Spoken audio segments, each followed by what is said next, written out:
우리 3절 말씀을 좀 띄워놓고요, 한번 더 읽어보시겠습니다. 시작. 평안에 매는 줄로 성령이 하나 되게 하신 것을 힘써 지키라. 아멘. 예, 말씀을 좀 띄워놓으세요.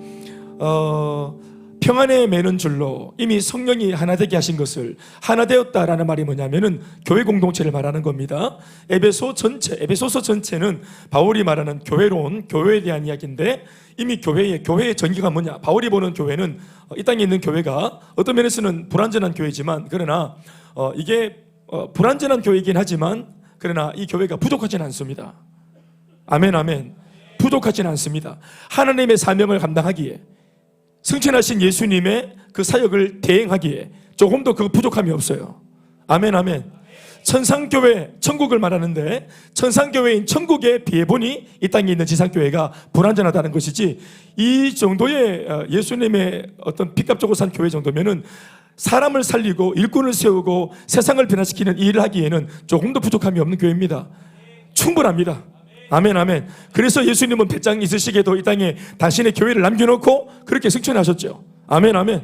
그리고 지금도 교회를 통해서 복음서에서 당신이 행하셨던 그 3년 반 동안의 공생애를, 그 놀라운 사역을 전파하고 가르치고 사람을 살리고 하는 이 일을 지금은 교회를 통해서 일하고 계시는 것입니다. 아멘, 아멘. 부족해도 성도들이 모여서 기도하고 몸부림치면서 이 일을 만들어가는 겁니다. 할렐루야. 그래서 평안에 매는 줄로 이미 성령이 하나 되게 만들어 놓은, 이 하나 되어진 성령이 하나 되게 하신 이 교회는 얼마든지 사람을 살릴 수 있다. 얼마든지 세상을 살릴 수 있다. 따라합시다. 조금도 부족함이 없다. 사람들이 볼 때는 목사님, 교회가 이것도 부족하고 저것도 부족하고 이것도 모자라고 저것도 모자라고, 털면 문제가 많이 나죠. 털어서 문제 안 나는 교회가 어디 있어요? 그래서 불완전한 교회예요. 여러분들 그거 모르셨습니까? 그게 신학적으로 이미 정리가 돼 있어요. 신학적으로, 학적으로 이미 교회학자들, 성경학자들이, 많은 신학자들이 이 땅에 있는 모든 지상교회는 불완전하다고 말을 해놨어요. 그런데 아까도 말했지만 존재론적으로 불완전할지 몰라도 하나님의 일을 하는 데 있어가지고 조금도 하자가 없습니다. 불완전한데 하나님의 일을 완벽하게 할 수 있어요. 그런데 완벽하게 주의 일을 하는데 왜 하필이면 교회는 불완전할까요? 불완전해야 성도들이 기도할 제목이 있는 것입니다. 만약 교회가 완전하면은 성도들이 기도할 제목이 없어요. 그렇죠? 교회를 구성하는 담임 목사가, 이 주의 종이라는 담임 목사가 완벽하다. 그럼 저를 위해서 여러분들 기도할 필요가 없어요. 제가 부족하기 때문에 저는 여러분들의 기도가 필요해요. 교회를 구성하는 성도가 부족하기 때문에 서로 간에 기도가 필요하고, 목회자의 목회가 필요하고, 목양이 필요한 것입니다. 우리는 또 말씀을 들어야 되고, 이 밤에도 기도하고 은혜를 받아야 되고, 성령의 충만함을 입어야 되고, 변화가 되어야 되죠. 아멘, 아멘. 우리의 첫 출발, 전제론적으로 우리가 불완전하기 때문입니다. 불완전하다는 것이 그게 나쁜 게 아닙니다. 틀린 것이 아닙니다. 아멘이십니까? 그러나 성령이 하나 되게 하신 것을 마귀가 하나님의 일을 불완전해도 할 수 있는 교회라는 것을 알기 때문에 마귀가 유일하게 교회를 넣고 하는 짓이 뭐냐면은 이미 하나 되어진 것을 파괴하는 일을 하는 겁니다. 우리가 하나 되게 하시옵소서라고 기도하고 몸부림치는 게 아니라 이미 하나 되어 있는 것을 파괴하려고 하는 마귀 앞에 힘써 하나됨을 지키는 것이 우리의 도리인 겁니다. 아멘이십니까? 그러니까 하나님의 일을 하는, 이 불완전하지만 완전한 일을 할 수 있는 교회, 이 하나 되어 있는 교회를 파괴하기 위해서 지금도 늘어대는 마귀. 자, 주님의 몸된 교회를 구성하는 것은 바로 목회자와 성도들입니다. 여러분, 성도와 목회자가 우리가 함께 모여서 구성이 되어서 교회가 되는 것이에요. 그러니까 마귀가 교회의 하나됨을 파괴한다는 말은 누구를 건드린다는 말일까요? 그렇죠. 목회자와 성도를 건드리는 겁니다. 이간질시키고 반복하게 하고 질시하게 하고 서로 오해하게 만들고 왜곡되게 만들고, 그래서 서로가 서로를 무릎뜯게 만들고 싸우게 만들고 오합지졸이 되게 만들고 비본질적인 것에 힘을 빼게 만들고, 그 불완전한 것들을 발견할 때 싸우고 지적하라고 불완전함을 두신 것이 아니라 함께 더불어 기도하라고, 함께 더불어 기도하고 같이 서로 용서하고 양해하고 용납하라고 불완전함에 대하여 하나님께서 정의를 하신 거예요. 아멘, 아멘. 그런데 마귀는 이 불완전함이 마치 우리가 공격해야 될 대목인 것처럼, 우리가 공격하고 상처를 주고 지적하고 쫓아내야 될 대목인 것처럼 그렇게 둔갑을 시키죠. 그래서 성령께서 하시는 말씀은 내가 이미 하나 되게 했다. 주의 일을 하는 데 있어가지고 하자가 없다. 네가 말하는 그 부족함이 사실 있다. 교회에 있다. 그러나 주의 일을 하는데 그 부족함이 하나도 하자가 없다. 아멘이십니까? 그래서 이러한 것들을 회복하는, 이것을 하나됨을 지키는 무기가 뭐냐? 우리가 할 수 있는 게 뭐냐? 우리가 하나됨을 파괴는 원치 않지만 그런 존재가 되지 말고 하나됨을 지키는 그런 어떤 교회를 사수하는 사람, 교회를 사수하는 일꾼, 이렇게 하기 위해서 우리가 필요한 것이 뭐냐면은 2절에 적혀 있어요. 에베소서 4장 2절 말씀을 읽어보시겠습니까? 바로 이게 필요합니다. 교회의 하나됨을 지키기 위해서 우리 성도와 저한테 요구되어지는 것이 뭘까? 우리는 이것으로 교회를 지킬 수 있습니다. 따라합시다. 모든 겸손과 온유, 오래 참음, 사랑, 용납. 여러분, 여기서 말하는 겸손, 온유, 오래 참음, 사랑, 용납, 이 모든 것은 어디에 필요한 거예요? 사람과 사람 사이 관계에, 소통에 필요한 것들입니다. 이해되시죠? 그러니까 마귀가 뭘로 하나됨을 파괴한다는 거예요. 이 말을 들어보면은 성도와 성도 간에 겸손하지 못할 때, 우리가 서로 간에 온유하지 못할 때, 서로에 대하여서 오래 참지 못할 때, 서로에 대해서 사랑하지 못할 때, 서로에 대해서 용납하지 못할 때, 그럴 때 우리가 용납 안 하려고 마음먹을 때, 사랑을 더 이상 하지 않기로 마음을 포기할 때, 저지체를 포기할 때, 새 가족을 포기할 때, 새 가족 앞에서 나는 오래되었고 너는 이제 가닿고 까불지 마 이러면서 우리가 교만할 때, 겸손하지 못할 때, 또 실수하고 약한 사람들을 품어내지 못하는 온유함이 없을 때, 용납하는 오래 참는 것이 결여되었을 때, 그러니까 모든 것이 다 어디에 필요한 것이냐면은 사람과 사람 사이에 필요한 것입니다. 말을 바꾸면 이 사람과 사람 사이에 필요한 것들이, 이게 만약에 부재되어지고 사라져버리고 만약 질서가 무너져버리면 하나님이 하나 되게 하신 것이, 자그마치 성령이 하나 되게 하신 것을 성령과는 비교도 못할 능력도 없는 우리가 능력이 없고 무지한 가운데 하나됨을 파괴할 수가 있는 그런 장본인이 될 수 있어요. 우리도 모르게. 이렇게 사람을 살리고 위대한 일을 하는 이런 어마무시한 교회를 파괴하는 것은 굉장한 힘이 아니에요. 선교를 막는 힘은 굉장한 힘이 아니에요.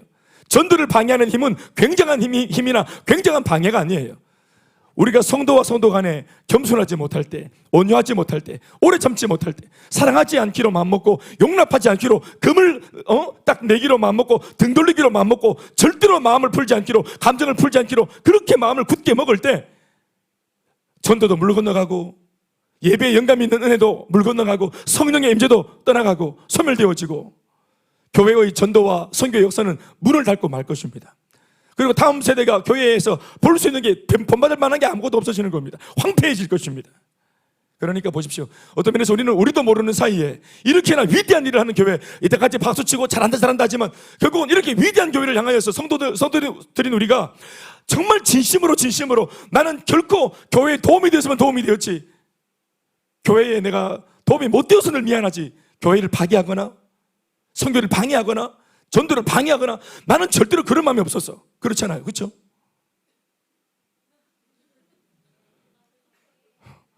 여러분, 절대로 제가 하는 목회 사역을 방해할 마음이 없었잖아요.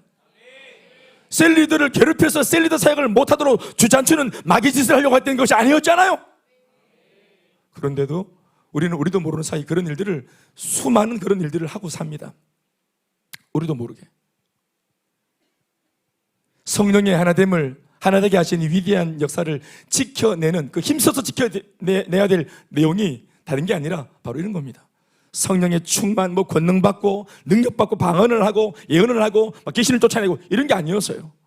내 옆에 있는 성도 앞에 내가 겸손한 거, 내 새 가족들을 향해서 내 마음이 온유한 거, 부족한 시답잖은 말을 하고 부족하고 내 심기를 건드리고 그런 사람 앞에서 내가 오래 참고, 뒷대리 보지 말고 참고, 저거 또 왔네, 우리 셀에 또 왔네, 저거 질기네 또 왔네, 이러지 말고 참고 사랑하고.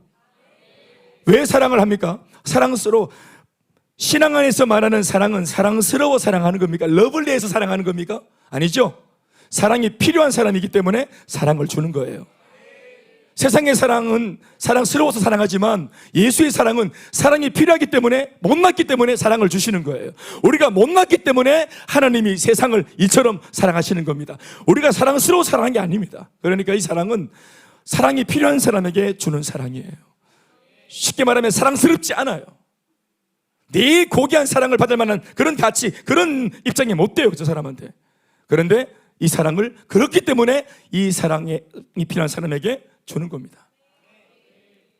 그 사람의 됨됨이와 살아왔던 삶의 어떤 여정이나 지금의 어떤 그런 됨됨이에 대해서 이 사람 자체를 우리가 있는 그대로 용납을 하고, 이러면서 교회가 계속해서 건강해지고, 이렇게 건강해진 교회는 계속해서 또 다른 사람을 살리고, 지역을 살리고, 한 나라를 살리고, 소망이 없다고 모두가 포기한 그런 부부나 가정을 일깨워 주는 것입니다.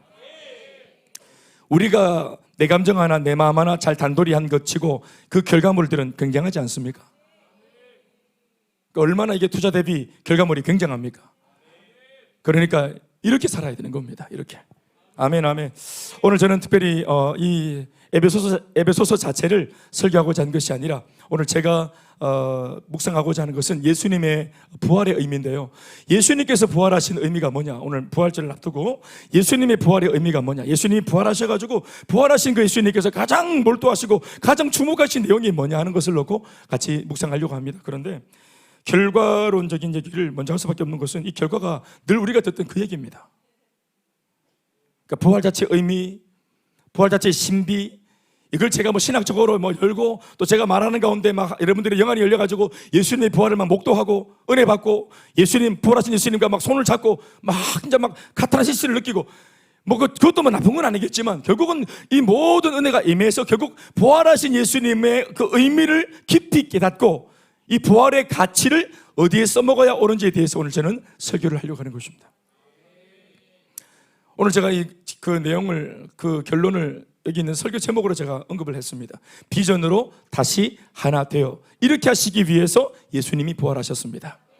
따라합시다. 비전으로 흩어진 제자들을 다시 하나 되게 하기 위해서, 다시 하나 되어져야 비전을 감당할 수 있기 때문입니다. 12제자, 예수님에게는 3년 반 이 땅에 내려오셔가지고 가장 많이 공들인 존재들이 12명의 제자들밖에 없어요. 12제자, 기적을 베풀고 그러니까 축복을 준 사람들은 많았죠. 예수님 덕분에 수지 맞은 사람들은 많았죠. 그러나 그거 말고 예수님께서 양육하고 가르치고, 그리고 스승의 모든 것들을, DNA를 다 전수해서 위임시켜서 예수님의 놀라운 고귀한 사명을 계승시켜준 존재들은 12제자밖에 없습니다. 그러니까 12제자만이 예수님에게 희망이고, 우리 세상도 예수님이 남겨놓으신 12제자만이 이 세상의 소망입니다. 그리고 12제자면 된다라는 것이 예수님의 배짱이었습니다. 아멘, 아멘. 볼륨 좀 더 잡아주세요. 힘이 안 들어가는데 마이크에. 네. 스승을 팔아먹은 제자, 혹은 모른다고 부인한 제자, 십자가에 달려 죽으시도록 내버려 두었던 제자들, 이 12명의 제자들 모두는 내가 옳다 네가 옳다 경중을 따지기 전에 모두가 하나같이 낙제 점수에 관악한 제자들이었습니다. 결국 마지막 가보니까 그들은 모두 패배자였고 배교자였고 하나님 앞에 원수로 행하는 자들이었습니다. 예수님이 그렇게 공들였지만 마지막 본고사를 딱 쳐보니까, 십자가 앞에서 본고사를 딱 쳐보니까 낙제 점수였어요. 부활하신 예수님께서는 바로 이런 꼬라지의 제자들에게 다시 돌아가십니다. 부활하신 채로 사망과 죽음의 결박을 끊어버리고 절대로 탈출할 수 없을 줄로 알아졌던 그 죽음, 그리고 사망, 그 절망과 그 절망의 끝자락에서 예수님께서는 다시 부활하셔서 진짜 엑소도스를 하시고, 엑소도스란 말은 히브리어로 출애굽이란 뜻입니다. 모세의 출애굽이 아니라 예수님이 먼저 사망과 죽음에서 다시 부활해서 나오신 그 사건이 엑소도스입니다. 그래서 그 엑소도스를 하시고 난 뒤 그런 꼴을 하고 있던 고작 그런 정도의 제자들에게로 예수님은 다시 돌아오셨습니다. 부활하신 몸으로. 사랑하는 여러분, 성경을 보시면 알겠지만 죽음을 놓고 성경은 사명을 다 감당한 성도들의 경우 그 수고를 다 끝내고 쉬는 것이다, 안식하는 것이다. 성도의 죽음은 쉬는 것이고 안식이다, 자는 것이다, 이렇게 해석한 내용들을 우리는 자주 읽었습니다. 죽음은 그런 것이라고. 요한계시록 14장 13절 말씀은 이렇게 적고 있습니다. 한번 읽어볼까요? 시작. 또 내가 들으니 하늘에서 음성이 나서 이르되 기록하라, 지금 이후로 주 안에서 죽는 자들은 복이 있도다 하시매, 성령이 이르시되 그러하다, 그들이 수고를 그치고 쉬리니. 따라합시다. 그들이 수고를 그치고 쉬리니. 그렇죠. 이게 성도의 죽음에 대한 의미입니다. 그러니까 성도의 죽음이 저마다 어떤 사명이든지 다 주어져 있는데, 성도들이 저마다 그 사명을, 우리가 서로는 다 모르겠지만 저마다의 사명을 다 감당한 사람은 하나님께서 불러주시는 거예요. 그게 죽음입니다.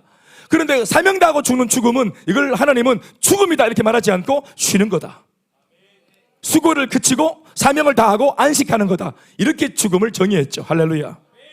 그러니까 굉장히 성경은 죽음에 대하여 가진 해석이 굉장히 고상합니다. 우리처럼 절망이고 막 안타깝고 눈물 쏟고 막 그냥 모든 게 끝나고 이런 것이 아닙니다. 삶과 죽음이 이어지죠. 한번 죽는 것은 정해진 것이요, 그 후에는 심판이 있다고 말씀하셨지. 히브리서 9장 27절 말씀에. 할렐루야. 그러니까 죽음은 끝이 아닙니다. 그런 면에서 이 죽음은 삶을 잘 산 사람들에게 주어지는 하나의 상급이고, 그리고 안식이고 쉼인 겁니다. 이런 의미에서 볼 때 예수님께서도 십자가의 죽음을 통해 그 수고를 다 하셨고, 인간들을 위해서 더 이상 할 수 있는 게 없을 정도로 생명을 걸기까지 최선을 다하시다가 죽으셨다 하는 걸 우리가 알고 있죠. 그러니까 이후로는, 예수님 그 죽음 이후로는 계시록의 말씀처럼 이제는 예수님 그 수고를 그치고 쉬셔야 하고 천국으로 인도를 받으신 이후에 안식하심이 맞는 게 아니겠습니까? 예수님도 죽음이 과연 그와 같다면 예수님처럼 사명을 다 감당하신 분이 어디 있다고? 그런데 예수님께서는 부활하시고 나서 사망과 죽음에서 나오시고 난 이후에 곧장 그분이 달려가신 곳이 어디입니까? 그분이 달려가신 곳은 천국이 아니라 이 세상이었고, 또 예수님께서 부활하자마자 만나셨던 인물은 하나님 아버지가 아니라 바로 낙제 점수로 죄책감에 머리를 박고 있던 제자들이었습니다. 심지어 부활하신 이후에 이 땅에서 자기를 죽이고 자기를 배반하고 자기에게 십자가의 사형을 언도한 이 세상에 40일을, 이 지긋지긋한 세상에, 징그러운 세상에 40일을 부활한 채로 계셨습니다. 아까도 말했지만 거기에는 아주 중요한 이유가 있습니다. 궁극적으로 말하자면 이 세상을 위해서 그렇게 하셨고, 좀 더 가깝게는 흩어져 있는 12명의 제자들을, 가룟 유다는 이제 자살을 했고 남아있는 11명의 제자를 다시 불러 세우기 위해서 그렇게 하셨습니다. 오늘 저는 예수님이 부활하셔서 이렇게까지 참 이런 또 다른 수고를 왜 하셨을까 하는 부분들을 좀 짚어보려고 합니다. 사실 여러분, 예수님이니까 뭐 죽는 것도 쉬웠고 부활도 쉬웠겠지 이렇게 말할 수 있겠지만 그렇지 않습니다. 엘리 엘리 라마 사박다니 어찌하여 나를 버리셨나이까, 하나님 아버지 왜 나를 버리셨나이까 할 정도로 예수님은 자기가 예측하지 못할 정도로 그냥 이렇게 담담히 십자가의 죽음을 기다리고 있는 중에 죽어지는 그 와중에 그 마지막 찰나에 자기도 모르게 외마디 비명을 지르셨어요. 여러분, 비명은 자심하고 지르는 것이 아닙니다. 비명은 자기도 모르게 나오는 거예요. 또 그런 정도로 표현을 할 줄 몰랐어요. 순화해서 표현하지, 예수님이니까. 그런데 이건 고상함도 없고 순화된 것도 아니에요. 하나님 아버지 어찌하여 나를 버리셨나이까, 하나님께서 나를 죽이는 걸 이유를 다 알면서도 어찌하여 나를 버리셨나이까, 이렇게 표현을 했잖아요. 이게 외마디 비명이에요. 이건 각본이 없던 겁니다. 엘리 엘리 라마 사박다니. 그러니까 예수님은 삼위일체 하나님으로서 성부, 성자, 성령이 한 번도 떨어진 적이 없는데, 예수님의 그 십자가 죽음을 통해 예수님이 뭘 경험하셨냐면은 하나님 아버지와의 분리를 경험했어요. 존재론적으로 떨어질 수 없습니다, 하나님은. 그런데 분리를 경험한 겁니다. 그러니까 우리가 그냥 뭐 엄마랑 헤어지고 아들이 군대 가고 이런 정도가 아니에요. 엄마 딸이 뭐 시집 가고 이런 게 아닙니다. 그러니까 이 분리는 우리가 도저히 상상할 수 없는 분리입니다. 그러니 심지어 예수님마저도 외마디 비명을 지를 정도로 그런 고통이었죠. 그런 고통의 죽음을 감내하고 그 죽어있는 채로 3일을 계시고, 심지어 연옥, 스월이라고 말하는 저 지옥의 문 앞에까지 내려가셔서 지옥에 있는 많은 죽어있는 심판받는 영혼들한테도 예수님의 죽으심과 이제 곧 이루게 될 부활을 선언하셨습니다. 지옥에도 예수의 부활을 선언했어요. 아멘 아멘. 그렇게 까지 하시면서 하나님의 전적인 능력과 의로우신 어느 손으로 죽어 계신 예수님을 다시 붙들어 일으키셨죠. 부활의 능력으로 일으켜서 살리셨죠. 아까도 말했지만 예수님이니까 죽고 뭐 지옥에 지옥까지 가시고 또 뭐 이렇게 부활하시고 이게 수월한 것처럼 보이지만 그렇지 않습니다. 그러니까 엄청나게 수고를 하셨습니다. 애를 쓰셨죠. 그런데 이렇게 애를 쓰고 이렇게까지 사역을 하신 것만 해도 굉장한데, 이 사역을 끝내고 또 나머지 부활하신 채로 이 땅에 오셔서 또 해야 될 일이 있으셨어요. 그러니까 그걸 제가 말하고 싶은 겁니다. 그게 뭐냐 하면, 그게 아까도 말했지만 흩어진 제자들을 다시 정일지시키는 것이었어요.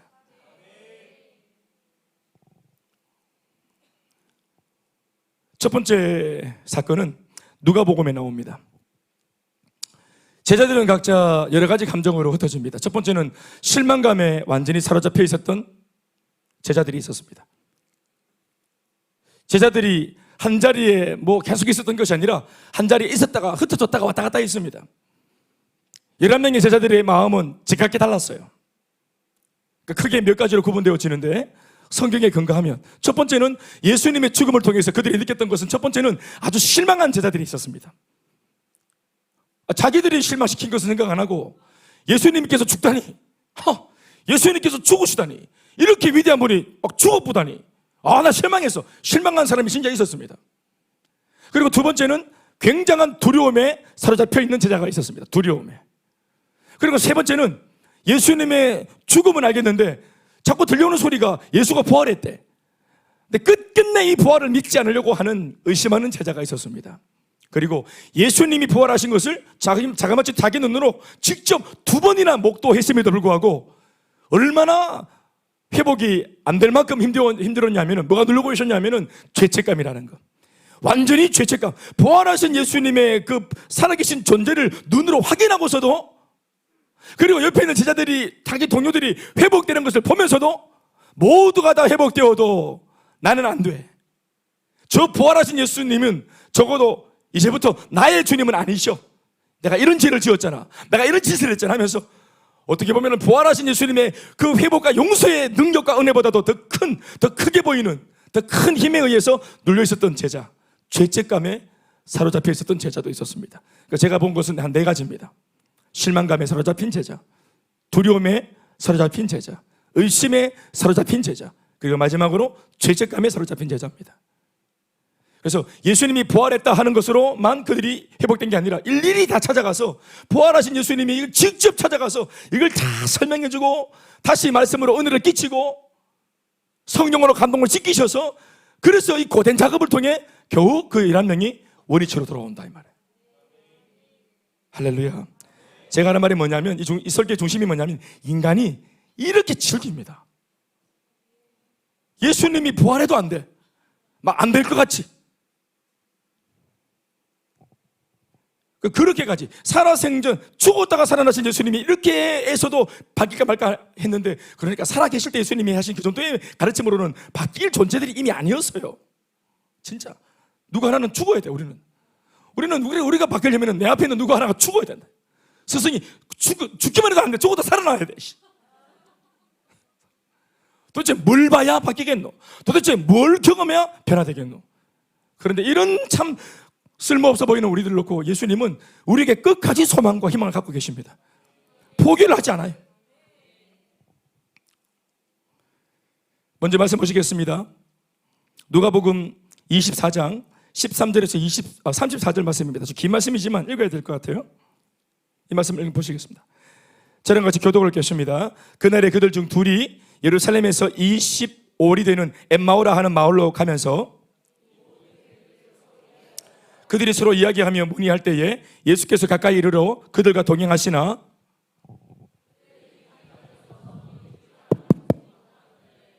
예수께서 이르시되 너희가 길 가면서 서로 주고받고 하는 이야기가 무엇이냐 하시니 두 사람이 슬픈 빛을 띠고 머물러 서더라.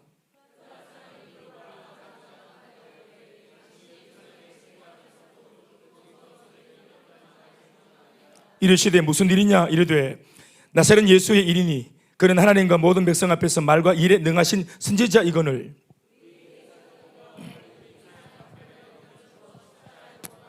우리는 이 사람이 이스라엘을 속량할 자라고 바라노라. 이뿐 아니라 이 일이 일어난 지가 사흘째요.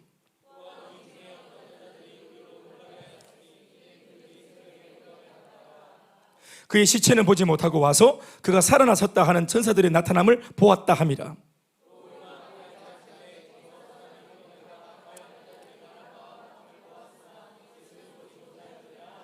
이르시되 미련하고 선지자들이 말한 모든 것을 마음에 더디 믿는 자들이여, 이에 모세와 모든 선지자의 글로 시작하여 모든 성경에 쓴 바 자기에 관한 것을 자세히 설명하시니라. 그들이 강권하여 이르되 우리와 함께 유하사이다. 때가 저물어 가고 날이 이미 기울었나이다 하니 이에 그들과 함께 유하로 들어가시니라.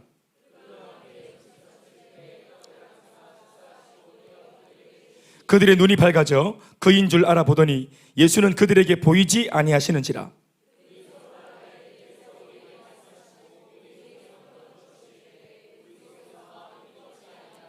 곧 그때로 일어나 예루살렘에 돌아가 보니 11제자 및 그들과 함께한 자들이 모여 있어 말하기를 주께서 과연 살아나시고 시몬에게 보이셨다 하는지라. 다 같이 아멘. 소위 말해서 엠마오로 가는 두 제자입니다.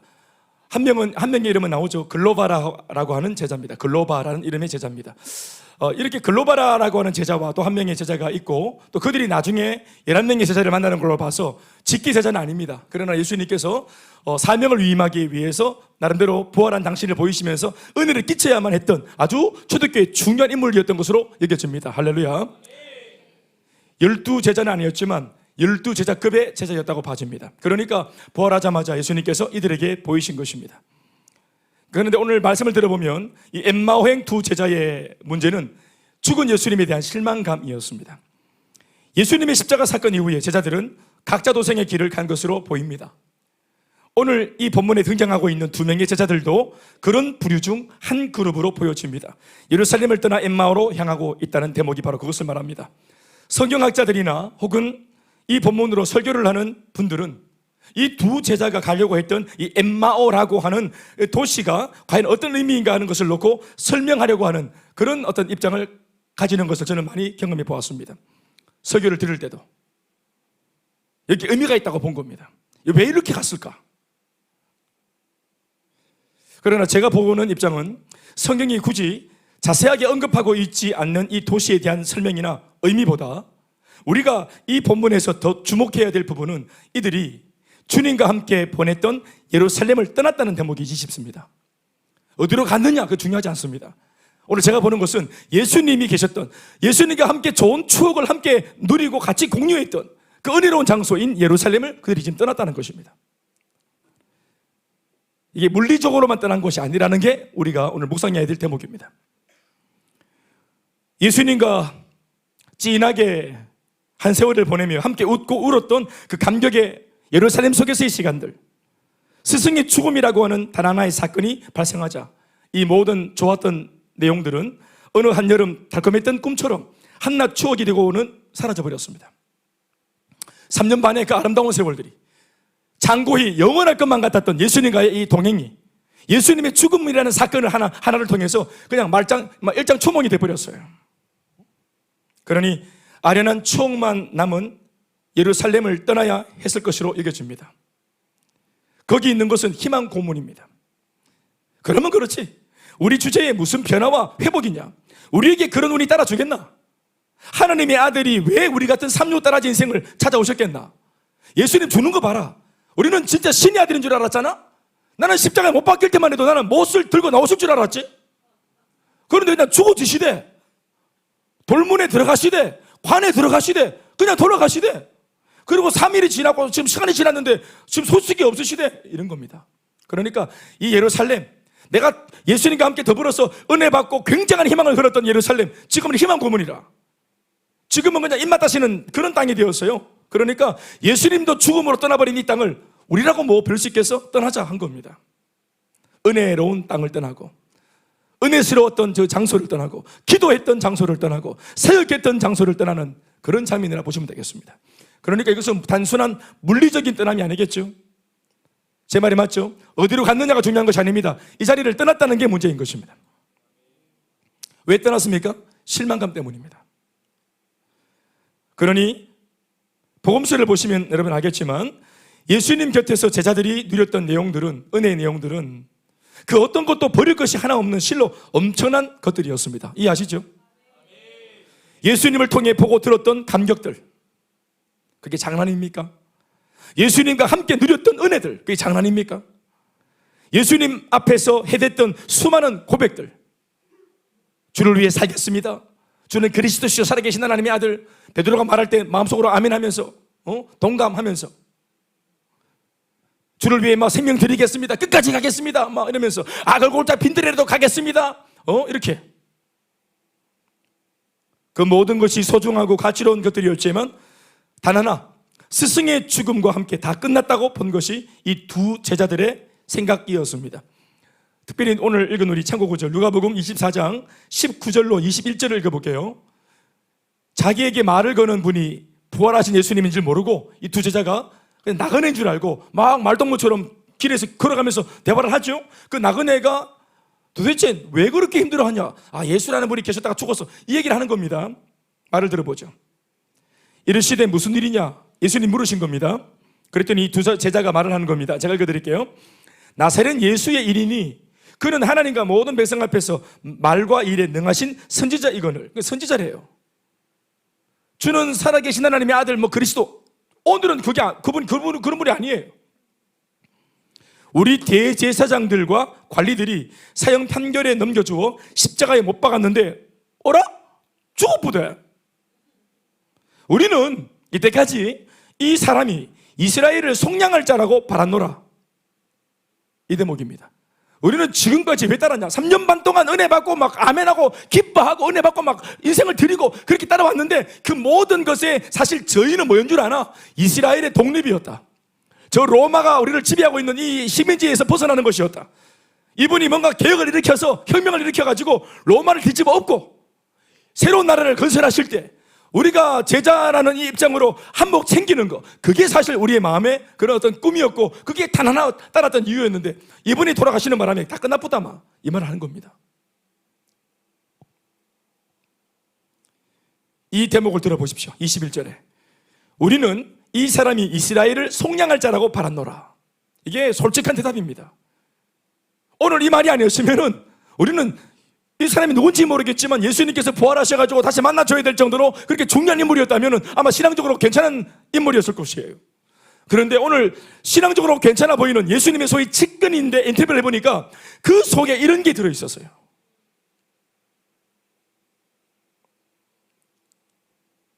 예수님은 이런 사람을 찾아가신 겁니다. 우리 교회에 이런 분들보다 더 좋은 분들이 더 많아요. 이거 이상, 이게 계신 분들, 금요용을 배우신 분들은 다 이런 사람 이상이 아니겠어요? 그런데 우리는 예수님 한 번 뵙기를 그렇게 고대해도 안 만나주시는데 이런 것들 만나주시고 이 말에서 느껴지는 이 제자들의 마음이 뭘까요? 그래서 결론이 뭐예요? 이 말의 결론이 뭡니까? 실망이다는 말이에요.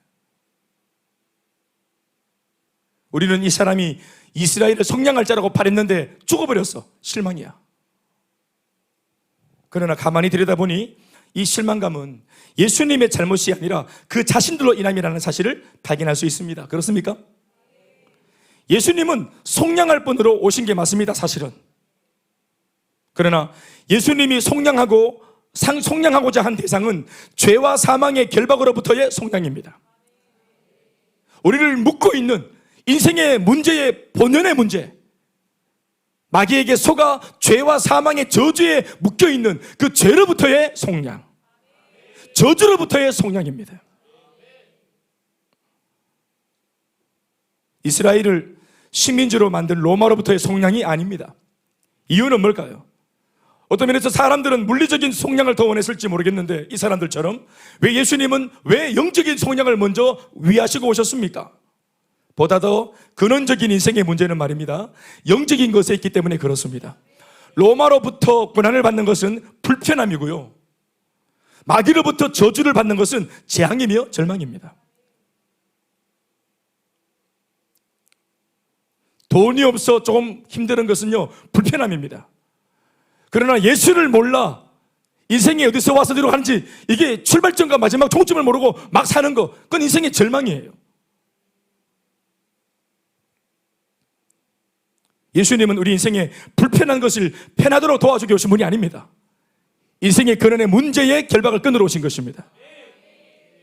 지옥행 인생을 종점을 달리하여 천국행 인생으로 우리가 가야 할 영혼의 주소를 바꾸시기 위해 오신 것입니다.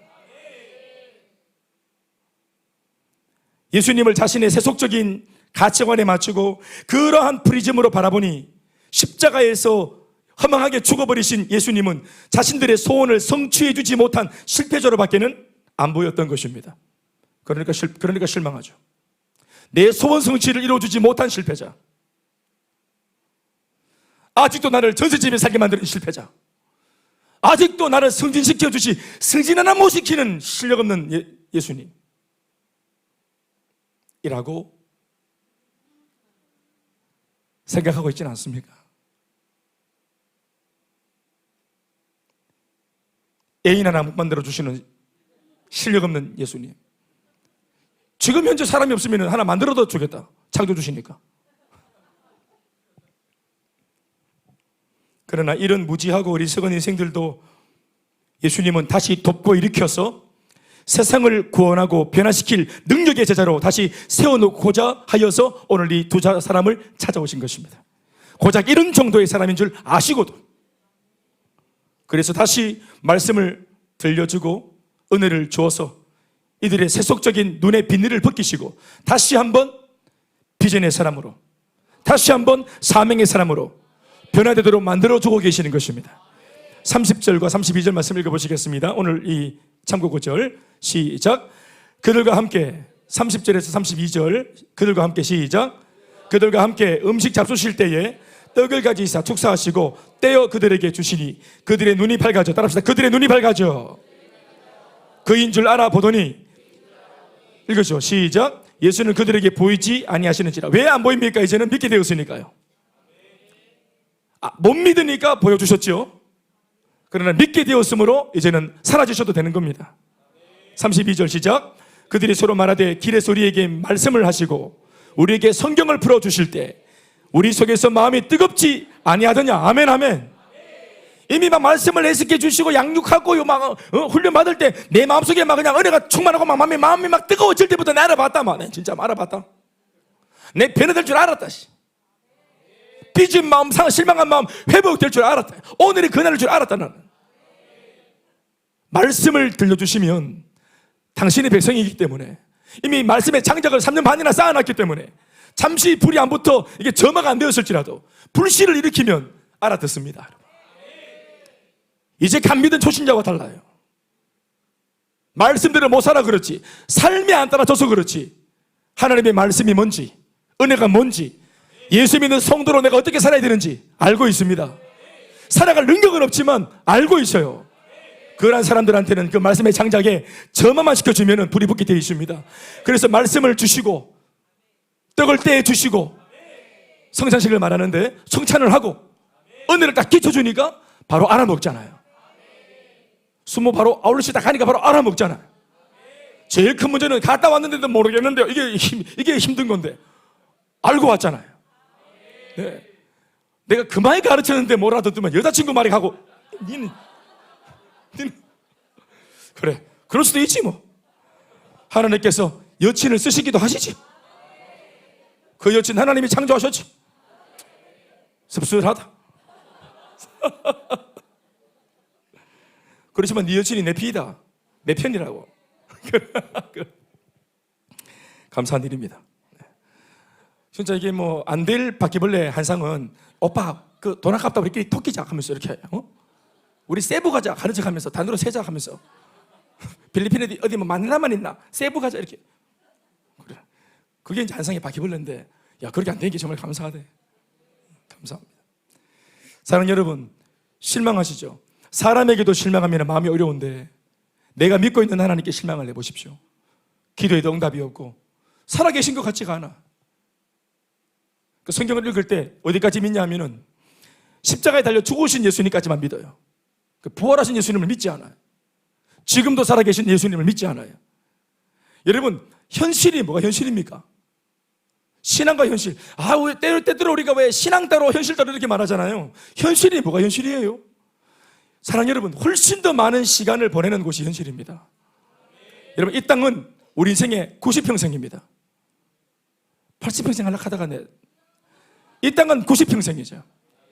그 나라는 영원한 나라입니다. 훨씬 더 길고 장구한 세월에 끝이 없는 시간대를 보내야 될 곳입니다. 영원한, 아멘 아멘. 엄마 뱃속에 10달. 엄마 뱃속 입장에서 볼 때는 그 엄마 뱃속이 제일 좋은 곳이에요. 그러니까 이거 제일 좋은 곳, 딱 좋은데 10개월 동안 몸부림치면서 내 자리를 딱 만들어놨어 이미. 내 나와발이에요. 그런데 갑자기 엄마가 나를 배신하고 힘을 갖다가 주시더면은 나를 바깥으로 막 내보낸 기라. 여기가 좋사오니 여기가 좋은데 싫은 곳으로 내보내니까 애가 울잖아요. 태어날 때 웃으면서 태어난 애 보셨어요? 이럴 줄 알았다. 와, 이럴 줄 알았다. 이럴 날 보셨어요? 그거가 더 좋은데 바깥으로 밀리나니까 우는 거죠. 불안하니까.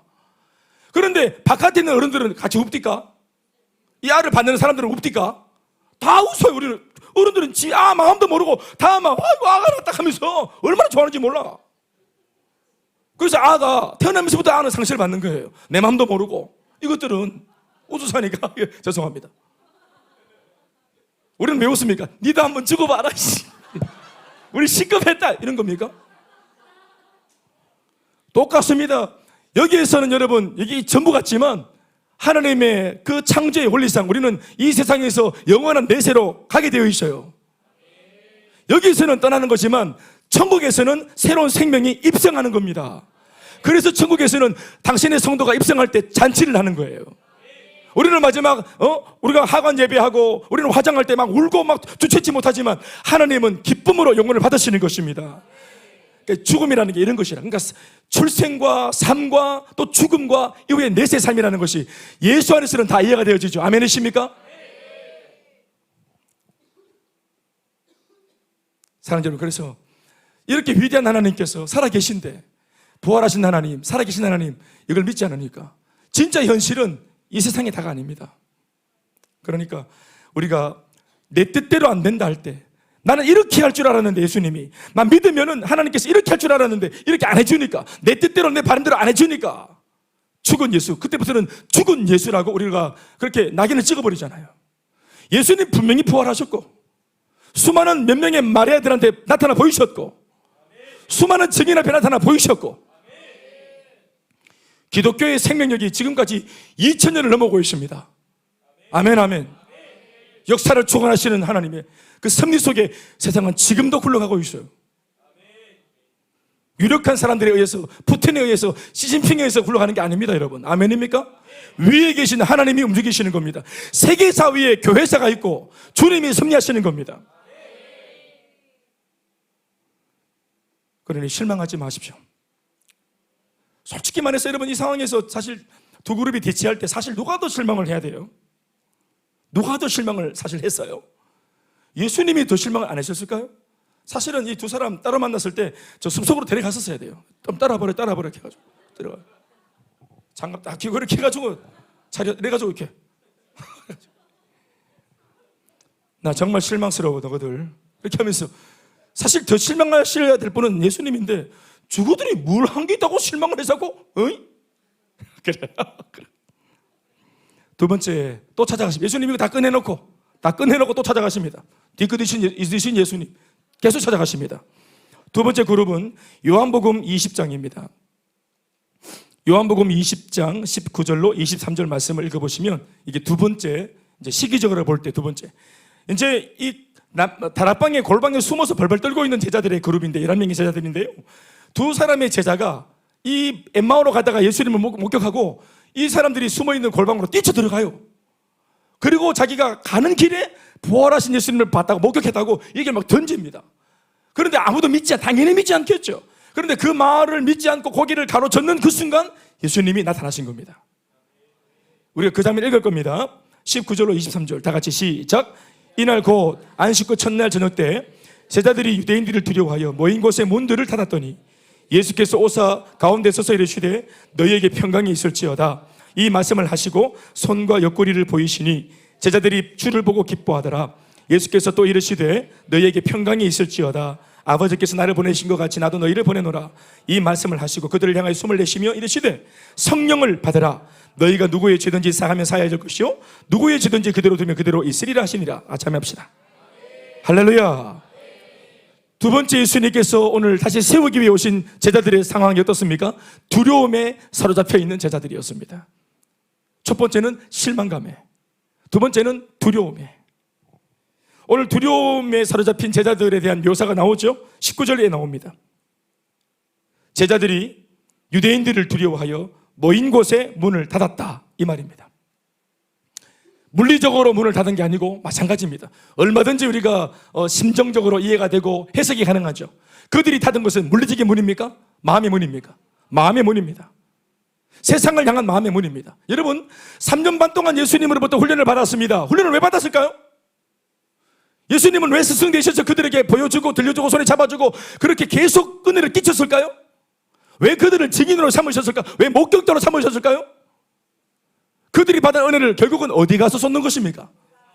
증인이라면 어디 가서 증언을 하는 겁니까? 누구한테 증언하는 겁니까? 세상 사람들입니다. 지금 본인들이 두려워서 만나고 싶지 않고 만나면 큰일 날까 싶어가지고 결코 만나지 않으려고 문을 굳게 닫고 오히려 피하고 있는 이 문 바깥에 있는 유대인들, 이 문 바깥에 있는 많은 이방인들, 이 문 바깥에 있는 우리를 두렵게 만드는 모든 세상 사람들, 사랑하는 여러분, 예수로 충만하면 이 모든 사람들은 내가 도와줘야 될 사람들로 보이는 반면 내 안에 예수가 사라지면 이 세상 모든 사람들이 나를 해코지 하는 사람들로 보이는 거예요. 한끗 차이입니다. 나를 두렵게 만드는 직장이냐, 내가 도와야 될 직장이냐, 나를 두렵게 만드는 가정이냐, 내가 도와야 될 가정이냐, 내가 도와줘야 할 학교냐, 내가 두려워야 될 학교냐. 사랑하는 여러분, 그게 뭐라고 생각하세요? 정답이 나와 있지 않습니까? 아멘이죠? 좀 건너뛰어서 말을 해볼까요? 결과론적인 거? 결국은 부활하신 예수님에 대하여 은혜가 들어오고 예수님이 주시는 평강이 그들의 마음속에 자리 잡고 평강이 들어오면서 두려움이 사라지지. 그렇지? 그래서 예수님은 두려워하는 자들에게 그들에게 꼭 필요한 것을 딱 말씀하시죠. 다른 거 아니고 여러 가지를 말씀할 수 있지만 정확하게 얘네들한테 뭐가 필요하노? 지금 평강이 필요하지. 그래서 평강이 너희들 속에 너희들을 주장할지어다. 지금 현재 너희들한테 1도 없는 그 평강이 나로부터 너희들한테 머물지어다. 사망과 죽음, 두려움의 절대 두려움의 극치인 그 죽음과 사망과 그 이후에 있는 지옥 문 앞에까지 갔다 오신 예수님, 이 모든 것은 절대 두려움이에요. 공포와 두려움의 극치입니다. 그들이 벌벌 떠는 정도의 두려움이 아니라 예수님은 두려움 그 자체, 그냥 그 결정체인 사망과 죽음을 경험하셨고 그 이후에 그것의 결과물인 지옥 앞에까지 갔다 오셨습니다. 그리고 거기에서 승리를 거머쥐고 마귀 머리를 깨트리고 모든 인류에게 두려움을 주는 근원적인 존재, 처음부터 그냥 이 두려움을 일으키는 그 두려움의 1번지 이 마귀의 머리를 깨트리고 오셨습니다. 승리해서 손에 쥐고 온 마귀의 머리를 깨트리는 그 승리를 그러면 이 승리 이름이 뭐냐면 평강이라. 평강. 이름이 뭐라고요? 이게 어디서부터 온 평강입니까? 자, 일로 와봐. 여기서 봐. 이렇게 작업해가지고 어렵게 해가지고 땀을 막 비같이 쏟으면서 평강이 있을지어다. 아버지가 월급 받아가지고 오시는 날 옛날 우리 기름진 통닭 하나 들고 오셨어요. 그게 그냥 통닭입니까? 아버지 한 달 내내 노가다 하고 빡세게 일하고 인생을 쏟아붓고 욕먹으면서 일해가지고 벌어온 돈으로 사온 통닭이 되는 식이야. 오늘 남겨객선 아무것도 없다. 뼈까지 다 씹어먹어라. 어디서부터 온 평강입니까? 지옥에서 온 평강입니다. 보사님, 천국에서 온 평강 아닙니까? 아닙니다. 지옥에서 온 평강이에요. 마귀의 머리를 깨뜨리고 승리하고 이제껏 우리 제자들을 두렵게 만들었던 악당의 두려움의 두려움, 근본적인 원인, 이것을 거기까지 내려가서 완전히 그냥 박살을 내놓고 아작을 내놓고 머리를 깨트려서 두 번 다시 나를 따르는 백성들을 두렵게 하지 못하도록 거기에서 들고 온 평강입니다. 그 평강을 내어주는 겁니다. 그 제자들이 평강을 딱 받으니까 평강에 피가 막 묻어 있어. 엄청난 싸움을 치르고 전사가 되어 오신 예수님의 손에 묻어있는, 들려있는 그 평강, 피가 묻어있는 평강, 그걸 내어 밀 때, 여러분, 이 평강을 붙들 때 우리 속에 예수님 승리하셨구나, 나를 위해 이기고 오셨구나, 내가 절대로 넘어서지 못하는 두려움을 이기고 오셨구나. 그래서 그때로부터 제자들이 결심을 하죠. 뭐 하지 않기로. 그때로부터 결심을 하죠. 뭐 하지 않기로. 예수 믿는 내가 두려워하지 않기로. 예수님을 믿는 내가 세상 따위를, 그 정도를 두려워하지 않기로 그들은 그날 결심을 한 겁니다. 앉아.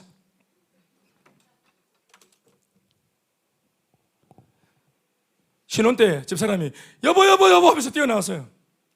제가 막 설교 준비하고 있는데 토요일 밤인가 아파트 욕실 그 수도 파이프가 터져가 막 물이 막 쏟아지고 난리가 났어요.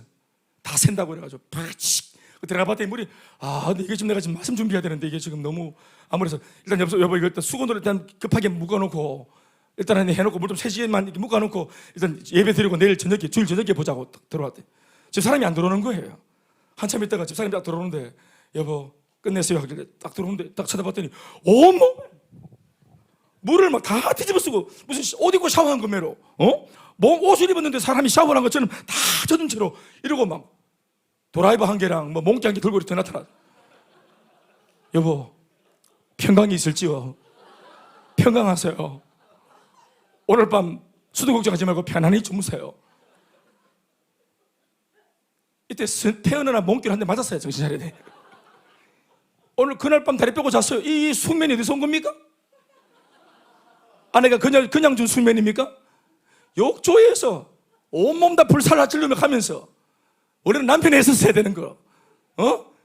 믿지 못했잖아요. 복음 전할 거 외에는 소망이 없는 제 남편. 지금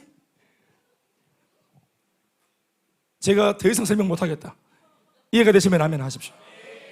어떤 분들은 사실 교회 와서 양육할까 말까, 뭐 훈련 받을까 말까 이런 거 고민하고 있는 분도 계시고, 뭐 아우리식 할까 말까, 뭐 여러 가지 할까 말까. 여러분들은 할까 말까를 고민하지만 할까 말까를 고민하기 전에 이런 거 있습니다라고 광고를 내놓죠. 광고를 내놓잖아요. 광고를 이런 게 있습니다라고 내놓기 전에 이런 것이 있다고 말하기 위해서 그런 것들을 여러분들 앞에 내놓기까지 누가 그걸 그냥 만들어준 게 아니란 말입니다. 뭐 아무것도 없는 교회에 뭐가 있었겠어요. 기도하고 몸부림을 치고 그렇게 막 갈등을 하고 막 그냥 헌신을 하고 희생을 하고 대가 지불을 하고 두려움 속에 한 번도 안 가본 길을 두렵게 또 모험을 하고 가명을 하고 열매를 보고 기뻐 돌아와서 또 간증을 하고 이렇게 한 텀 한 텀 만들어진, 지금 그래서 누구든지 수월하게 올라탈 수 있는 이 좋은 그림들이 이전에 많은 사람들이 이렇게 평강이 있을지어다, 이 평강으로 우리에게 주어지기까지, 그렇죠, 앞선 세대들의 눈물이 있었다는 거 기억하십시오. 예수님의 중보가 있었고 성령의 기름 부으심이 있었다는 사실을 기억하십시오. 사랑하는 여러분, 그래서 결단하는 겁니다. 두 번 다시는 두려워하지 않기로. 이렇게까지 우리를 위하시는 예수님을 더 이상 부끄러워하지 않기로, 문을 닫고 예수처럼 우리도 잡혀갈까 봐 벌벌 떨지 않기로, 그날 그 자리에서 그렇게 결단하시는 겁니다. 사랑하는 여러분, 왜 두려워하지 않아야 됩니까? 두려움이 떠나갈지어다 이렇게 따라가는 게 아니에요. 내 스스로 두려워하는 내가 오늘 더 이상 두려워하지 않을 만한 이유를 가져야 두려워하지 않는 겁니다. 두려워하지 않아도 되는 이유, 예수님이 죽으신 걸 생각하면 두려워요. 그런데 감사하게도 죽은 줄 알고 두려움의 근원이었던 예수의 죽음이 아니에요. 죽음을 끝난 게 아니었잖아요. 그분이 부활하셨잖아요. 살아 계시잖아요. 오늘 두려워하는 이 골방 안에 계시잖아요. 이 사건을 확인함으로 두려워하지 않아도 되는 이유를 우리가 발견함으로 결단하는 겁니다. 뭐를? 더 이상 두려워하지 않기로. 여전히 내 감정은 반응하기 때문에 감정은 두려워해요. 그러나 하나님을 인지한 내가 내 감정에게 선포합니다. 내 감정을 다스립니다. 더 이상 두려워하지 않기로. 내 속에 있는 것들아 두려워하지 말지어다. 내 속에 있는 것들아 강하고 담대할지어다. 내 영혼아 강하고 담대할지어다. 두려워하지 않기로, 더 이상 오래하지 않기로 내가 결단을 하는 거예요. 주님, 두려움을 물리쳐 주세요. 뭘 두려움이 어디 있나 그게 피나. 잡히나? 두려움이 어디에 자리하노? 머리가, 배꼽이가, 발바닥이가 어디 자리하노 이게? 두려워하지 않기로 내가 결단을 하는 겁니다. 심지가 견고하여 무릇 지킬 만한 것 중에서 너희 마음을 지키라 했습니다. 내가 지키는 거예요. 우리 마음을. 예수의 그 부활의 능력을 의지하고 말씀을 듣고 은혜를 확인하고 하나님 살아계심을 확인하고 이렇게 설교를 들으면서 하나님의 살아계심을 확인하면서 모든 여기 있는 성도들이 저마다 상황은 다 다르겠지만 두려움의 종류도 다르고 이유도 달라요. 그러나 예수님 살아계신 나의 주님이라는 사실을 확인함으로 더 이상 두려워하지 않기로 오늘 이 밤에 결단하는 것입니다. 내가 내 마음에게 명령하고 내 감정에게 명령하는 것입니다. 아멘 하십시오. 따라합시다. 내 영혼아 강하고 담대할지어다. 그래가 강하고 담대할지겠습니까? 내 영혼이. 시작. 내 영혼아 강하고 담대할지어다. 아멘이십니까? 내 속에 있는 것들아 두려워하지 말지어다. 시작. 옆에 사람에게 인사합시다. 강하고 담대합시다. 강하고 담대하십시오.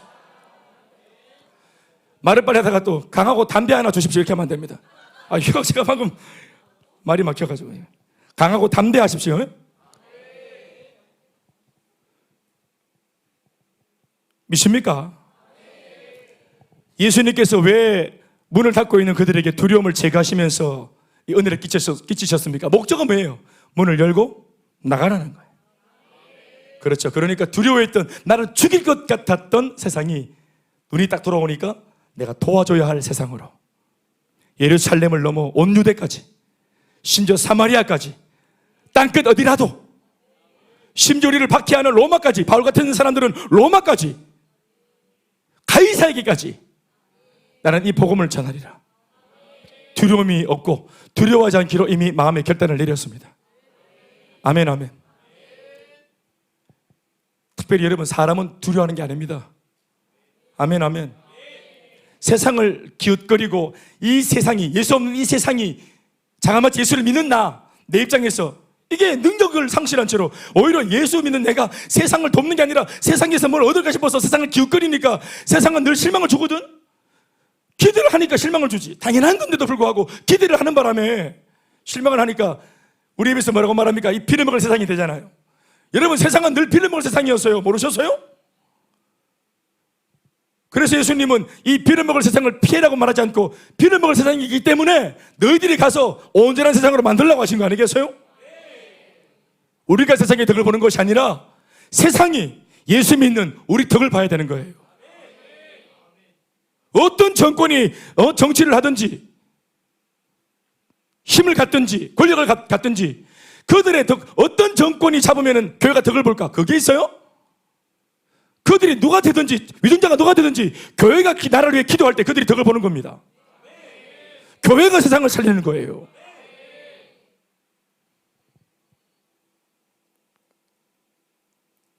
숨어있던 골방에서 그렇게 나오는 겁니다. 세 번째는 의심에 사로잡힌 제자를 돕기 위해 예수님 부활하신 채로 오셨습니다.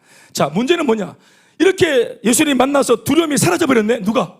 11명의 제자 맞습니까? 아니에요. 그 자리에 하나가 없었어요. 항상 또 이 사람이 있어요. 그날따라 또 친구 또 결혼식 갔다 오는 사람들, 목사님 양해바람, 베드로 양해바람 이런 것도 있어요.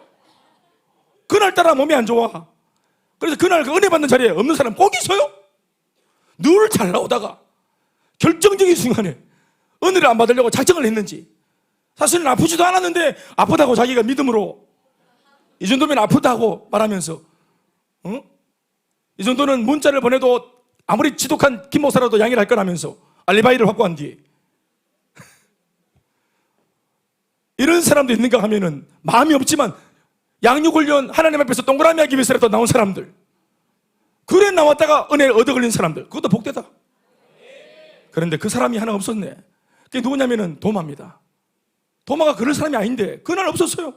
뭐 때문에 없었는지 모르겠어요. 그러나 불행합니다.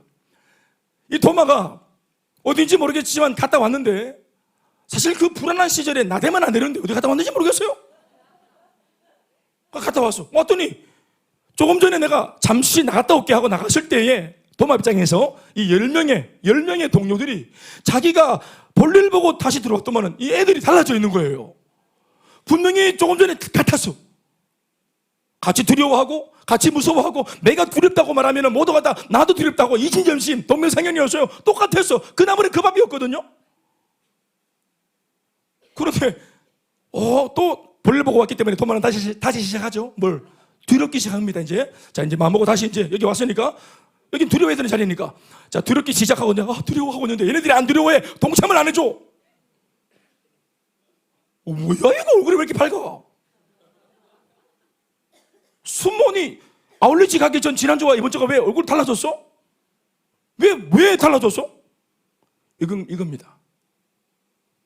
도마는 뭔가가 달라진 것을 감지하는데 이게 왜 달라졌는지 모르겠어요. 물어봤겠죠? 그들이 한결같이 하는 말이 뭡니까? 이거동성을 하는 말이 부활하신 예수님을 봤다는 겁니다. 예수님 살아계시다는 거예요. 이 말을 하는데 도마가 우와 진짜 믿습니다 이렇게 해야 되는데 도마가 만만한 사람입니까? 도마는 믿지 않습니다. 이것들이 집단적으로 와이카노 다들 오늘 몰래카메라가 이거 와이카노 와이카노 뭐 이러니까 이렇게까지 나를 놀리려고 내가 뭐 그렇게 대단한 사람도 아닌데 나한테 나 성경 전체 이름도 몇 번 안 나오는데 뭐 그렇게 나를 뭐 그렇게 평가하냐 이렇게 물어봐서 도마가 니는 안드레 니 믿나? 난 믿어. 막 우는 거야 얘가 막 누가 울면서 연기를 하노? 요한이 이미 쓰러졌어. 모두가 다 예수님 봤다고 말하며 충만해져 있는 거예요. 그리고 어떤 놈은 막 문을 열라 그래. 나가려고. 미친 거 아니냐 도마가. 볼 때. 숨소리도 내면 안 되는데 어디 기 나가려고 하노? 문 잠가라 하는데도 막 모두가 막 문을 열고 나가려 그래. 보니까 막 얼굴이 다 맛이 가서 눈이 돌아갔어. 우리 여러분 집에 가만히 있었는데 아들이 아우리집 갔다 오더니 눈이 돌아간 거 있잖아요. 예? 영들리도 현준이가 아우리집 갔다 오더니 애가 눈이 약간 돌아갔죠. 그러니까 이게 어떻게 된 거냐. 주일 아침에 아예 기대 안 하기 때문에 주일 아침에 늘 잤기 때문에 예배 가자고 깨우지도 않아. 늘 잤기 때문에. 내가 없어. 이거 어디 간다기 때문에 예배당에 앉아 있는 기라 새벽에 와가.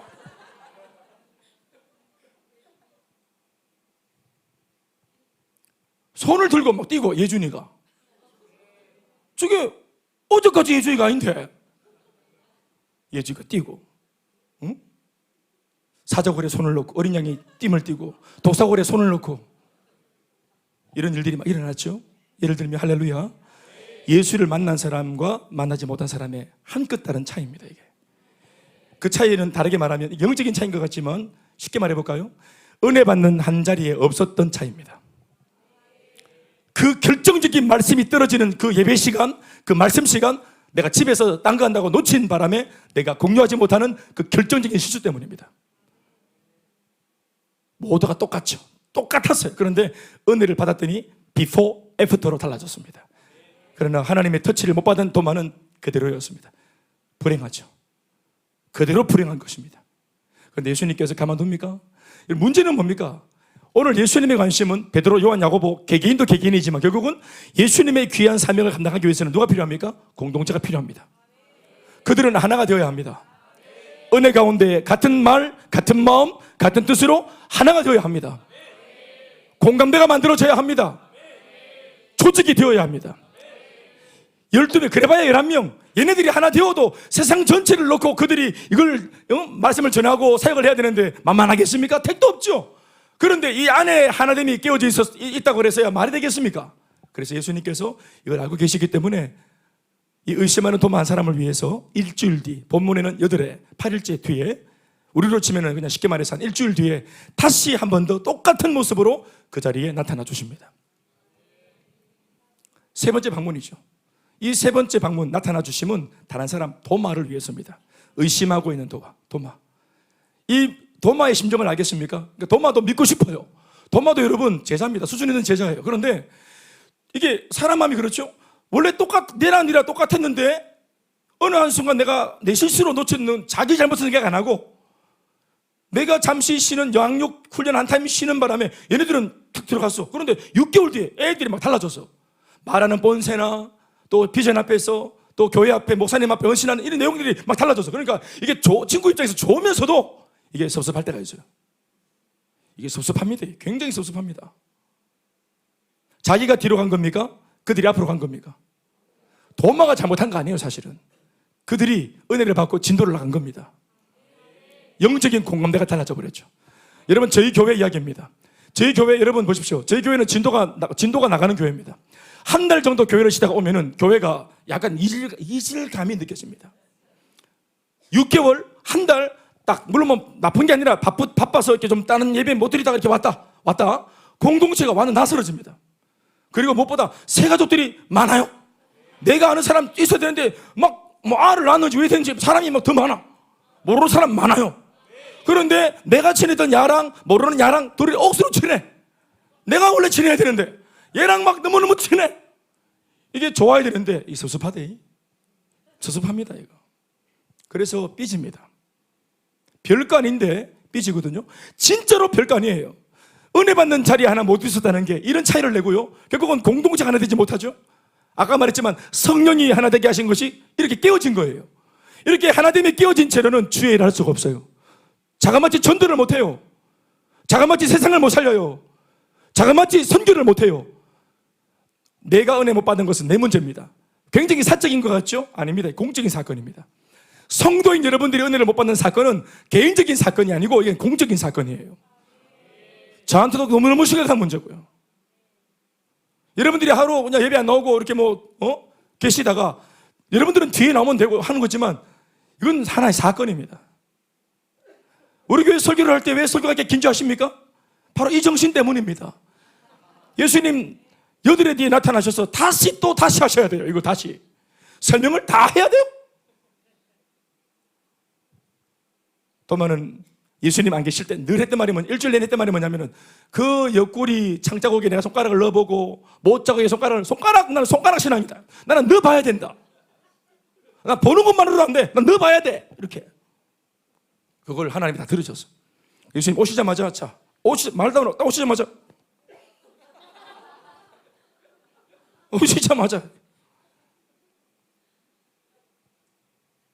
보고 믿나? 그래.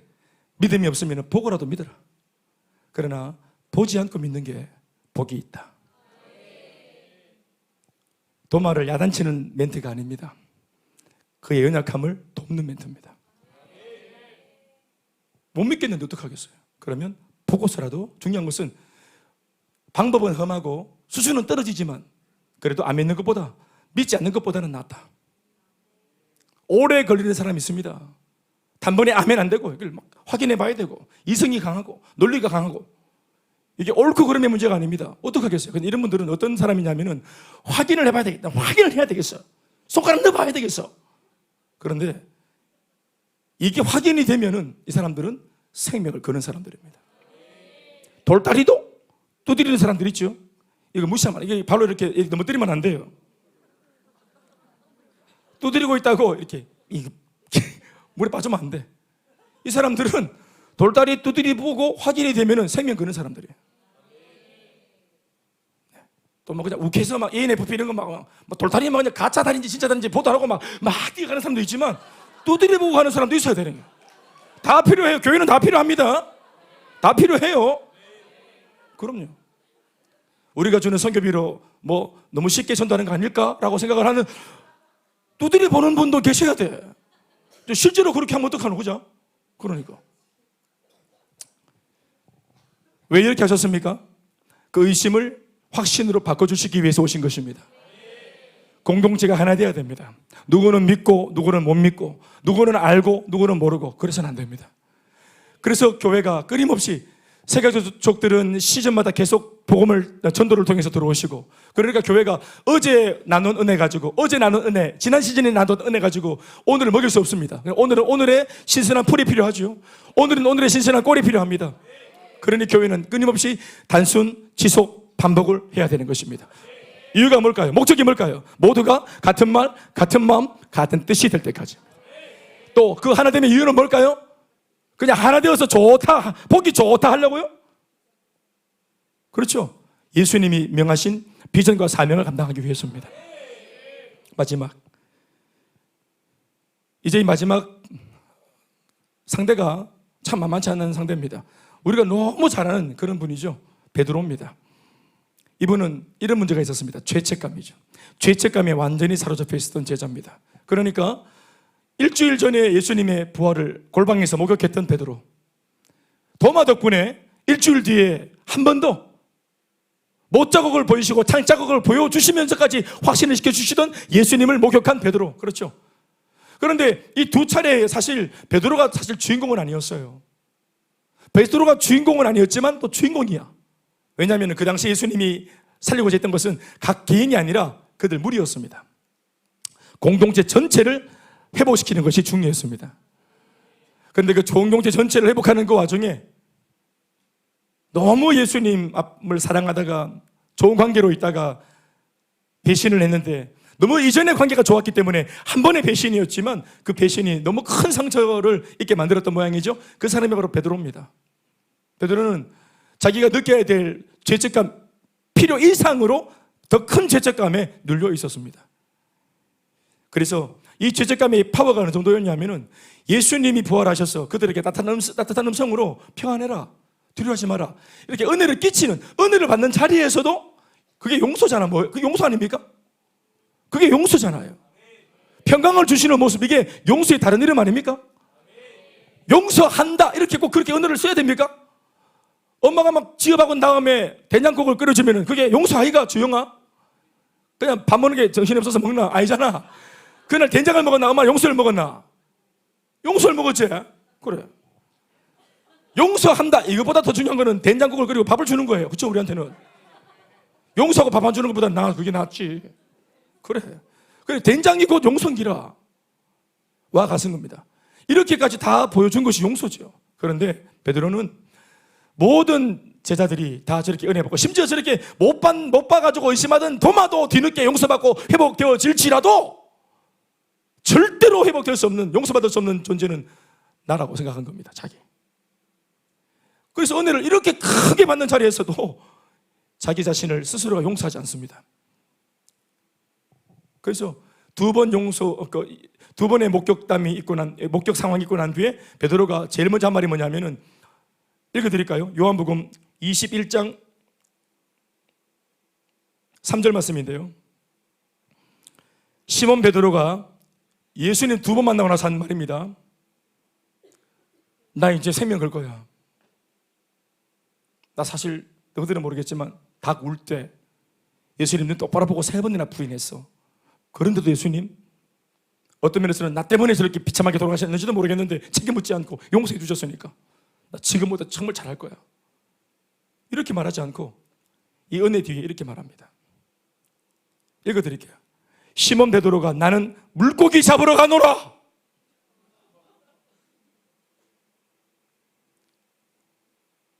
사람을 낚는 어부 만들기 위해서 예수님이 이때까지 오셨는데 그는 물고기 잡는 어부가 되겠다고 말을 하는 겁니다. 시몬 베드로가 나는 물고기 잡으러 가노라 하니 그들이 우리도 함께 가겠다 하고, 원래 어부 출신들만 가야 되는데 베드로가 너무 카리스마가 있어 놓으니까 이게 원래 어부 출신도 아닌데 다 따라갑니다. 배에 올랐으나 그날 밤에 아무것도 잡지 못하였더니 뭐 이렇게 되는 겁니다. 여러분 다 아시는 이야기잖아요. 그래서 결국은 날이 밝을 때 예수님께서 어디까지 찾아오십니까? 또 똑같은 애들, 그래 봐야 얘네들하고 지금 벌써 얘네들하고 3번째 만나요. 뭐 대단한 만남도 아니라, 방에서 2번 만나고 하고 해변가에서 1번 만나고 뭐 똑같은 멤버들끼리 그거 다 아는데 이미. 또 왜 오셨어요? 왜 오셨어요? 베드로 때문에 오셨어요. 베드로 때문에. 그러니까 한 명도 안 흘리려고, 하나 새는 거 다시 주워놓고 하나 자빠진 거 다시 올려놓고 이 일을 계속 하신 예수님이, 부활까지 하셨는 예수님께서 그렇죠, 오셨습니다. 그리고 베드로와의 대화가 잘 아시는 제목이죠. 17절부터 20절까지 19절까지 말씀입니다.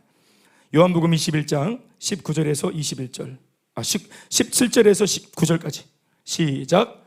세 번째 이르시되 요한의 아들 시몬아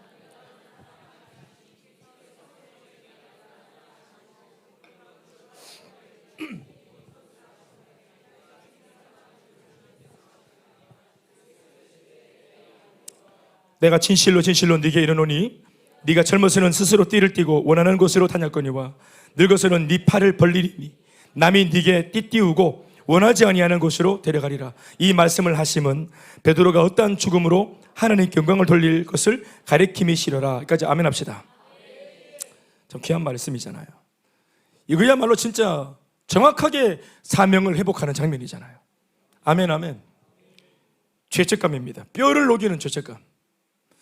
이 죄책감에 사람이 마음이 녹아지면, 눌리면은 뼈를 녹인다 했습니다. 뼈를 녹인다. 뼈를 녹이는 죄책감이라 했습니다. 사랑하는 여러분, 우리가 죄에 대한 어떤 그런 인식이 없으면 안 되겠죠? 내가 죄를 지었다는 거 아는 건 중요한 겁니다. 아, 이거 내가 실수했구나. 이거 아는 건 중요합니다. 내가 지은 죄 때문에 예수님 또 다른 사람이 이런 피해를 당했구나. 모르는 것보다는 이걸 아는 게 중요합니다. 인식을 해야죠. 그런데 이 죄, 이게 죄구나. 그리고 이 죄가 이렇게 무서운 거구나. 나와 예수님 사이를 이렇게 깨트릴 수도 있고, 내 평생 진심으로 주를 위해 살고 싶었던 이 마음마저, 이 사명감과 충성심마저도 하루아침 나락으로 떨어뜨릴 수 있는 것이 이게 죄구나. 죄라는 것은 이렇게 금다고 무서운 것이구나. 모든 것을 불태우는 것이구나. 예수님 죽으셨죠? 그런데 죽음도 예수님과 제자 사이를 막지 못했습니다. 아멘.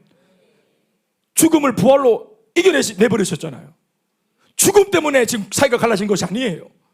원래는 갈라졌는데 예수님께서 이걸 보완하시고 찾아오셨으니까 죽음은 관계를 못 상하게 만들어요. 끊지 못합니다. 아멘, 아멘. 그런데 무엇이 끝끝내 심지어 부활하셔서 죽음마저도 끊지 못한 이 관계를 끝끝내 마치 잊지 못할 관계인 것처럼 그렇게 결렬시켜 놓은 게 뭡니까? 이게 죄입니다. 죽음보다 더 강력한 거예요. 죄라는 것이. 죄책감이라는 게 뭡니까? 죄에 대한 책임의식이죠. 이 죄를 내가 지었다는 걸 압니다. 그런데 안다는 것과 함께 찾아온 게 뭡니까? 마귀의 참소와 마귀의 정죄입니다. 네가 죄를 졌지? 내가 죄를 지은 게 맞아. 그렇죠? 그때 마귀가 하는 말이 뭡니까? 책임을 져라는 겁니다. 여러분, 우리가 마귀의 참소와 정죄를 받으면 우리가 바로 눌려버리고요, 사명의 자리에서, 비전의 자리에서 멀리 떨어져 나락으로 떨어져 버려요. 죄라는 게 그게 무서운 건데요, 왜 이 정죄와 왜 참소가 무섭죠? 왜 이런 능력을 발휘하죠? 마귀가 말하는 너 이런 죄를 졌잖아 하는 이 내용이 뭐기 때문이죠? 이게 사실이기 때문입니다. 마귀가 거짓의 압이고 처음부터 거짓말한 존재라고 말하고 있지만, 마귀가 물론 거짓말을 잘하죠. 그러나 마귀의 거짓말은 네 이런 죄를 졌잖아 라고 말하는 그런 부분이 아니에요. 만약 그 죄를 졌지 않냐고 말하는 부분이 거짓말이면 우리가 눌리지 않죠. 왜 우리가 눌립니까? 마귀가 지금 우리 귀에 속삭여 되는 너 그런 죄를 졌잖아 라고 말하는 이 팩트가 사실이기 때문에 우리가 눌리는 거예요. 마귀는 죄를 들추어내어서 우리가 죄를 지었다는 사실을 인식하게 만들어요. 죄를 지었다는 걸 알아먹게 만들어요. 그리고 내가 얼마나 비참한 죄인인지를 알아먹게 만들며 거룩하신 하나님과 함께 할 수 없다는 사실에 대해서 마귀가 이걸 인식하게 만들어요. 하나님은 거룩하신 분이라는 걸 마귀가 알게 합니다. 하나님이 얼마나 거룩한 분이신지를 마귀가 알게 해요. 상대적으로 우리는 얼마나 더럽고 추한 존재인지를 마귀가 알게 해요. 이건 팩트입니다. 성경도 인간의 본질상의 의미를 우리가 죄에 대해서 완전히 우리는 전적으로 부패한 존재요, 전적으로 타락한 존재라고 말하고 있고, 구원에 대해서는 완전히 무능력한 존재라고 말하고 있지 않습니까? 이게 팩트이기 때문에 눌리는 겁니다. 그런데 마귀가 하는 거짓말의 포인트가 어디입니까? 너는 그래서 절대로 용서받을 수 없어 라는 부분이 거짓말입니다. 절대로입니까? 마귀에게 아부하고 편이 되면은, 마귀 종이 되면은 해결 방법이 있습니까? 돈으로, 벼슬로, 인물로, 권력으로 지평수 넓히면 천만의 말씀. 이게 마귀가 속여내는 거짓말들입니다. 마귀가 감추고 싶은 한 가지 중요한 진리가 뭡니까? 예수 안에 사유함이 있다는 사실입니다. 예수 안에 성령의 은혜가 있다는 사실입니다. 예수 안에 동의수저가 먼 것처럼 죄가 옮겨질 수 있다는 사실입니다. 우리가 우리 죄를 시인하고 인정하고 죄를 자백하면 우리가 이 모든 불의에서 깨끗해지고 용서받고 회복되어져서 죄와 사망의 그 법에서 성령과 생명의 법으로 옮겨질 수 있다는 사실을 마귀가 거짓말로 속이는 것입니다. 너는 절대로 용서받을 수 없어 하는 것이 거짓말입니다. 그 얘기를 해주기 위해서 예수님이 오신 겁니다. 예수님께서 주고자 하시는 죄에 대한 생각은 뭐냐? 죄책감이 아니라 죄의식입니다. 죄에 대한 의식, 이게 죄구나, 죄를 지으면 이런 결과물이 오는구나, 이 죄를 알아야 됩니다. 그 죄를 두려워해야 됩니다. 더불어 이러한 무서운 죄에서 나를 용서해 주신 하나님에 대한 무한한 감사가 죄를 인식할 때, 의식할 때 우리 속에서 일어나는 것이에요. 내가 어디에서 건진받았는지, 이 죄, 이런 죄에서 건진받았다는 이 죄의식. 아멘입니까? 우리가 다 있더라도 과거에 우리가 어디 출신인지 통촌양아치 아현교회를 건널 때마다 항상 인식합니다. 내가 어디서 왔는지, 우리가 어디서 왔는지. 아멘입니까? 처음부터 우리가 이렇게 성령 충만하고 근사하고 집사님이 되고 권사님이 되고 셀리대가 되고 우리가 이런 자격이 있는 사람이라고 착각하십니까? 우리가 어디서 왔습니까, 여러분? 그래서 우리 출발점, 거기에 대한 의식이 있어야 됩니다. 거기에서 감사가 있는 것입니다. 베드로가 자기 생각대로 자기가 인생을 결정짓고 자기가 마음대로 그렇게 활보하던 인생은 끝이 났다고 말하죠. 예수님이 이제는 네가 자유로 움직이는 삶이 아니라 남들이 원하는 삶을 위해서 너는 그들 때문에 네 인생이 쇠하여질 거다. 그래서 남들이 네 허리에 띠를 띠고 이끌어 갈 거고 너는 원치 않지만 양팔을 벌려서 십자가에 달려 예수님처럼 죽음을 맞이하게 될 거다. 그러나 그 죽음은 하나님께 영광을 돌리는 죽음일 것이다. 말씀 맺겠습니다. 죄책감, 그 책임은 예수님이 지십니다. 죄에 대한 책임, 죄책감. 우리가 죄에 대한 책임을 과도히 가질 필요가 없는 까닭은 뭡니까? 이 죄에 대한, 내가 지은 죄에 대한 책임을 예수님께서 담당하셨으니. 아멘입니까? 감당 못할 이 죄에 대한 그 모든 내용들이나 그리고 그 죄로 말미암는 언도되어진 모든 죄의 그 형벌들을 예수님께서 담당해 주셨습니다. 담당이란 말의 원뜻은 뭐냐면 뒤집어 썼다 이런 말입니다. 우리가 어떤 사건을 내가 안 저질렀는데 뒤집어 썼다는 말의 의미가 뭡니까? 누명을 썼다는 겁니다. 누명을 써보세요. 얼마나 억울합니까? 내가 안 했는데 내가 했다고 사람들이 다 쳐다봐 보세요. 얼마나 억울합니까? 이거 반드시 이거 해명해야죠. 우리 억울하면 또 못 살잖아요. 예수님께서 한마디 말하지 않고 자기를 변호하지 않고 헤롯 앞에서도 빌라도 앞에서도 얼마든지 그 유창한 당신의 말솜씨로 당신을 변호할 수 있지만 한마디 변호하지 않고 단 한 가지, 네가 저들의 왕이냐? 내가 그다. 이 말 외에는 절대로 인정하지 않고 그들이 지은 모든 죄를 마치 당신이 직접 지은 죄인 것처럼 입을 다물고 다 인정을 하고 그리고 그 모든 죄를 가슴에 싸질머지고 예수님께서 거의 십자가 위에서 우리의 죄를 거머쥐고 자폭하신 겁니다. 자폭했다는 말이 맞죠? 예수도 죽고 죄도 죽었으니까. 그러나 죄는 부활하지 못했는데 예수님은 부활하셨으니 그것으로 예수님은 죄 앞에 승리하신 것입니다. 그리고 부활하신 예수님께서 지옥에서부터 승리하고 거머쥐고 온 이 피가 묻어있는 이 평강을 우리 손에 쥐어주시고 지금부터 내 아들이, 내가 사랑하는 내 아들이, 이렇게 내가 회복시킨 내 아들이 두 번 다시는 두려워하지 말고 기죽지 말고 세상을 향해 떨지 말고 그렇게 살라고 오늘 당부하시는 것입니다. 이것이 부활의 우리를 향한 진정한 메시지입니다. 아멘이십니까? 오늘 여러분 가슴 깊이 좀 받겠으면 좋겠습니다. 우리한테. 그래서 실망한 사람들, 두려움이 있는 사람들, 또 의심하는 사람들, 또 죄책감에 눌려 있는 사람들, 오늘 이러한 성도들이 오늘 해방과 자유를 얻고 회복되어지고 다시 가야 할 본연의 길을 달려갈 수 있는 사명의 사람, 사명의 일꾼 되기 주의 이름으로 축원합니다. 영광의 박수 하시겠습니다.